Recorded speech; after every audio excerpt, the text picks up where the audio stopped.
উপস্থিত আজকের এই বিশাল আয়োজনের মোহতরম সভাপতি আমির হেফাজত হযরত মাওলানা মুহিবুল্লাহ বাবুনগরী, উপস্থিত ওলামাই কেরাম, সম্মিলিত তাওহীদি জনতা, মুজাহিদ ভাইয়েরা, আমাদের বক্তৃতা আগে থেকে স্পষ্ট।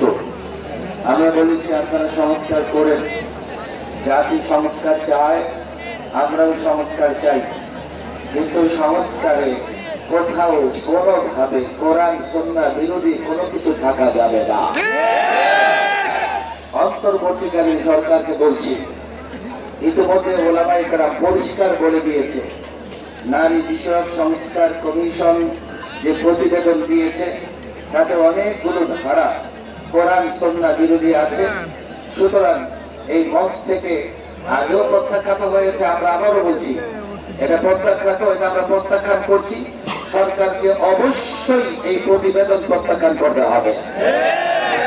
পরিষ্কার বলছি, বহুত্ববাদ এটা বাদ দিয়ে আল্লাহর উপর আস্থা বিশ্বাস যা ৩২ বছর বাংলাদেশের সংবিধানে ছিল সেটা পুনর্বহাল করতে হবে।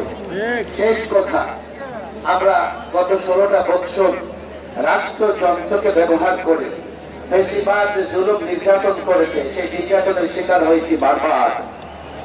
আজকের এই সমাবেশ থেকে পরিষ্কার বলছি, ফ্যাসিবাদ গণহত্যাকারীদের বিচার করতে হবে অনতি বিলম্বে, সেই বিচার কার্য যেন দৃশ্যমান হয়।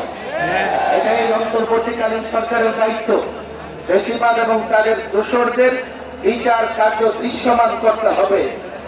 যদি এই কথাগুলো ভালোই ভালোই আপনারা মেনে নেন, করতে থাকেন, আমাদের আগের অবস্থান, আমাদের আগের কথাগুলো আপনাদের কাছেও পরিষ্কার। সহযোগিতা করছি, সহযোগিতা করব। যদি না মানেন, ওলামারা আপনাদেরকে কোনো ধরনের সহযোগিতা করবে না। পরিণতি যা হবার তাই হবে।